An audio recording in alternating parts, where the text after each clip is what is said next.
Hello friends. Anyway, I take this opportunity to wish you the the upcoming New Year 2014 should be the best year for everybody. Happy New Year. I am Dr. Devaya. I am from the 1982 batch of the Indian Forest Service. Now I am working as the Managing Director of the Karnataka State Tourism Development Corporation. It is a corporation started in the year 1971 with the sole idea of providing the infrastructural facilities to the tourists visiting the state of Karnataka. It is the domestic tourists, the international tourists. For everybody, we have to provide, our responsibility is to provide the infrastructural facility. The slogan of the Karnataka Forest Department, for Tourism Department goes, one state, many worlds. That means in one state of Karnataka, we have so many things which are covered throughout the world, but that all that can be seen and enjoyed within a framework of within the geographical jurisdiction of the state of Karnataka. That's why we have the slogan "One State, Many Worlds." We have the best of the natural resources, the evergreen forests, the best of the national parks and sanctuaries. In fact, to be very precise, we have 25% of the India's Asian elephant population are concentrated in the state of Karnataka. Half of the the Royal Bengal tigers are in the state of Karnataka. We have about half a dozen of national parks and about 30 wildlife sanctuaries, especially for the nature tourism activities. In fact, as many of you are aware, the state of Karnataka was ruled by many dynasties in the past.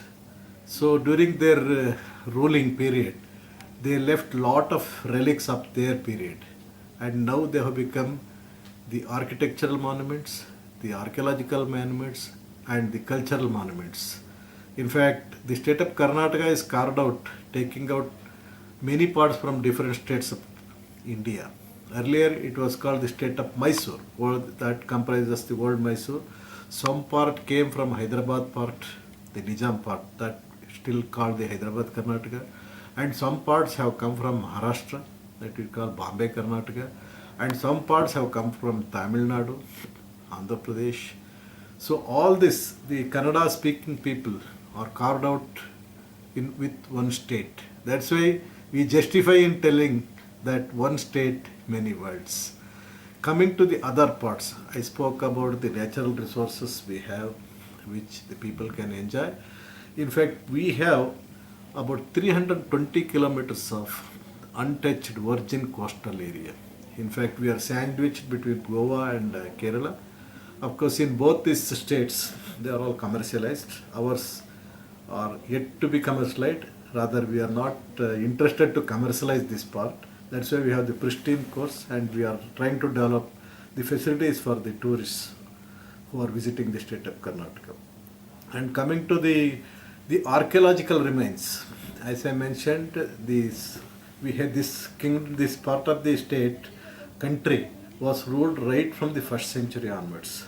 So we have all these archaeological relics spread throughout the state of Karnataka.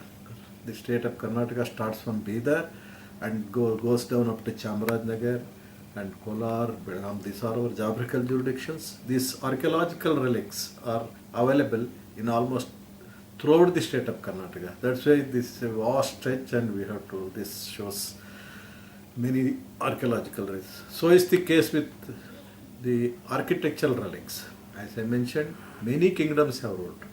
So the monuments of their period, their interest, are seen in the archaeological splendor of the state. That's why we have archaeological sites.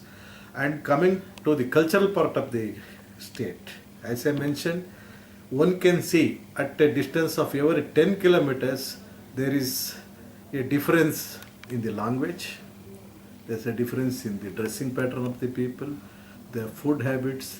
So that's why we have too many cuisines. One representing the Malnad part, that means the hilly part, the coastal part, the old Mysore part, and the parts which have joined the state of Karnataka, that is Hyderabad, Mumbai, etc. Everywhere we have the varieties. All our tourist locations are connected by air. Some of them are air, like for Mangalore is Hubli, Belgaum, Bellary, Mysore, we have air connection. And other places where air connection is there, we have the bus connection, train connection, train, Hampi, lot of trains are there. And even right further down, we have the luxury buses. And of course, lot of tourists, apart from KSTDC, other friends also, private tour operators are having. Communication and transport is not a problem. We, in fact, this corporation is dedicated to it. We have been doing this work. All my staff and colleagues, they are doing a dedicated job. My colleagues outside the government also, they are in coordination. We are working. We are trying to provide the best facilities possible to the tourists visiting our state.